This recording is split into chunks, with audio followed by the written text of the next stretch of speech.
प्रमेय 6.8 क्या है? एक समकोण त्रिभुज में कर्ण का वर्ग शेष दो भुजाओं के वर्गों के योग के बराबर होता है।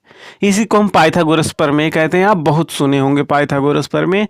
आज इसका प्रूफ भी देख लीजिए कैसे होता है, ये प्रूफ कैसे हो रहा है कि ये एक्चुअली है। अब देखिए, इसके लिए हम पहले एक समकोण त्रिभुज बनाएंगे क्योंकि इसी के बारे में बताना है। तो देखिए, एक ये हो गया। अब इसी पे क्या करेंगे, लंब डालेंगे। ठीक है, जब इस पे लंब डालेंगे तो लगभग ऐसे बनेगा। ठीक है, अब क्या करेंगे, यहाँ से इसको मिला देंगे। ठीक है, ये हमारा क्या है, लंब है। ठीक है, 90 अंश है। अगर ये हमारा भुजा ए हो और ये बी और ये क्या है, सी है। ठीक है, अब ये लंब बी है। अब देखिए क्या करना है, इसमें एक समकोण त्रिभुज बना दिए हम। ये एक AC क्या है, कर्ण है। ठीक है, अब इसमें हमें सिद्ध क्या करना है कि भैया कर्ण का वर्ग AC का स्क्वायर क्या है, AB के स्क्वायर प्लस BC के स्क्वायर के बराबर। देखिए, कर्ण का वर्ग अन्य दो भुजा के वर्ग के बराबर है। क्या है, AB का स्क्वायर प्लस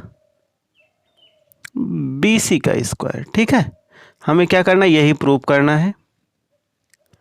देखिए, इसमें कुछ करना खास नहीं। देखिए, अब क्या करेंगे, समकोण त्रिभुज है, इसमें क्या करेंगे, लंब डालेंगे यहाँ B से कर्ण पर। ठीक है, एक लंब डाला, क्या है वो, BD। ठीक है, एक BD लंब डाला। अब देखिए, तीन त्रिभुज बना, एक ABD एक BD से, मतलब दो छोटे त्रिभुज एक बड़ा वाला। अब क्या है, इससे जस्ट पहले 6.7 हम लोग पढ़े हैं कि एक समकोण त्रिभुज हो, अगर समकोण वाले पॉइंट शीर्ष से, जिस शीर्ष पर 90 अंश का कोण बना हो, उससे कर्ण पे अगर लंब डाला जाए तो जिससे जितने भी त्रिभुज बनेंगे, मतलब इस तरीके से कोई समकोण त्रिभुज बना हो, उसके 90 अंश वाले शीर्ष से उसके कर्ण पर लंब डाला जाए तो जो जितने भी त्रिभुज बनते हैं वो क्या होते हैं, आपस में समरूप होते हैं। तो यहाँ से देखिए क्या होगा, ये त्रिभुज ABC क्या होगा, ये बड़ा वाला ABC क्या होगा, ABD के क्या होगा, त्रिभुज ABD के क्या होगा, समरूप होगा। और ये भी होगा, यही बड़ा वाला त्रिभुज ABC क्या होगा, त्रिभुज BDC के भी समरूप होगा। ठीक है, अब देखिए, जब ये त्रिभुज ABC क्या है, ABD के समरूप है, तो हम यहाँ से ध्यान से देखें। अब देखिए, अगर ये समरूप है तो इनके संगत भुजाओं का अनुपात भी क्या होगा, सेम होगा। अब देखिए, संगत भुजाओं का अनुपात ध्यान देना कैसे निकालते हैं। अब देखिए, ये कोण क्या है, ए कोण क्या है, दोनों त्रिभुजों में ABC में भी है और ABD में है।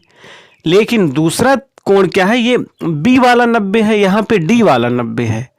अब देखिए, B 90 है, D 90। अब देखिए, ये D यहाँ इस साइड होता अगर, तो ये A सेम रहता, यहाँ फिर 90 होता, फिर इसके पैरेलल ये आ जाता। तो देखिए, जो यहाँ पे इसका AD है ना, इसका संगत क्या होगा, AB वाला क्या होगा, इस AD का संगत AB होगा। ठीक है, आप देखिए, AD का संगत AB होगा, तो यहाँ से क्या करेंगे हम, AD अपान AB। ठीक है, क्या हो रहा है, ये देखिए, बड़े वाले त्रिभुज के लिए ना, ये छोटे वाले त्रिभुज का क्या हो रहा है, AD AB हो, AB की जगह चला जा रहा है, AB AD की जगह चला आ रहा है। ठीक है, तो यहाँ से संगत क्या होगा, जो AD वाला होगा AB के संगत होगा, AD AB के संगत होगा। अब देखिए, ये इसका छोटा भुजा AD, तो इस वाले त्रिभुज का ये है AB। ठीक है, तो AD क्या होगा, AB के संगत, तो AD upon AB equal to, अब दूसरी भुजा इस वाले ABC का ये AB भुजा। ठीक है, एक बार AD लिए तो क्या हुआ, इस ABC के भुजा के AB के संगत हुआ। अब देखिए, इसका छोटे वाले त्रिभुज का AB भुजा ले रहे हैं, तो अब इस वाले त्रिभुज का बड़े वाले का AC के संगत होगा, क्या होगा, AB अपान क्या हो जाएगा, AC। यही समझने वाली बात है, ध्यान से समझिएगा फिर से एक बार। क्या है, देखिए, ABD त्रिभुज है, इसका क्या ले लिए, बेस। अगर ये ध्यान दे, अगर ये बेस मान ले तो इसका बेस ये है कि AD। ठीक है, अब AD त्रिभुज क्या है, AD का इसका बेस है और ABC का ये वाला AB बेस है इस ये। अब देखिए, AD क्या होगा, इस AB के संगत होगा, तो AD अपान AB। अब देखिए, ADB, ये AB जो है ADB का क्या है, कर्ण है। ठीक है, अब देखिए, ABC, इसमें AC इसका कर्ण है, तो AB अपान क्या होगा, कर्ण अनुपात कर्ण, AB अपान क्या हो जाएगा, AC। इसी तरीके से यहाँ भी ये देखिए, क्योंकि कोण ए तो यही रहेगा, लेकिन ये 90 इधर है, इसका इधर है, तो क्या करेंगे, एडी इधर चला आएगा, एबी इस पे चला आएगा, ठीक है। तो तभी तो एडी एबी के संगत और एबी एसी के संगत हो जाएगा। इसी तरीके से इसमें भी ध्यान देंगे कि देखिए ए बी सी ये बड़ा त्रिभुज है, उसके बाद दूसरा बी डी सी है, ठीक है। क्या है, b d c. B d c में देखेंगे यहाँ ये सी वाला क्या है, दोनों में सेम है, लेकिन यहाँ बी 90 है, यहाँ डी 90 है। अब क्या करेंगे, इसको ये डी सी डी वाला इस पे बी सी पे रख देंगे। इसका मतलब क्या हो जाएगा, सी डी अनुपाते ये बी सी, क्या हो जाएगा, सी डी अनुपाते बी सी। क्या सी डी अपान बी संगत भुजा क्या हो जाएगा, सी डी बी सी के संगत होगा। अब ये बड़े वाले त्रिभुज का देखिए सी बी जो है, ये छोटे वाले त्रिभुज का, क्या बी सी डी में सी बी अगर देखें, ये क्या है, बी सी डी के लिए, इस त्रिभुज के लिए बी सी डी, इस त्रिभुज में अगर देखेंगे ये 90 है, इसके सामने ये कर्ण है सी बी, और वैसे ही ए बी सी में ये 90 था, इसके सामने ये कर्ण था ए सी। तो इसी तरीके से यहाँ पे क्या हो जाएगा, बी सी अपान, ये इसका कर्ण है, इसका ये कर्ण है, बी सी अपान ए सी, ठीक है, ये होगा। आपको इसका ध्यान रखना। ये देखिए ये सी या तो ऐसे ध्यान रखेंगे कि सी डी जो है सी बी के होगा और सी बी जो है ए सी के, ठीक है। सी डी सी बी ए सी, क्या है, सी डी सी बी के संगत, सी बी ए सी के संगत, ठीक है। अब यहाँ से देखिए ए बी है तिरछा, यहाँ भी ए बी तिरछा गुणा हो जाएगा और यहाँ गुणा होगा। अगर ए बी पहले गुणा करें तो ए बी गुणे ए बी क्या हो जाएगा, ए बी स्क्वायर बराबर, यहाँ से देखिए ए डी है, यहाँ ए सी है, इसको गुणा कराएंगे क्या आएगा, A C into A D, A C A D आएगा, ठीक है, ये हो गया।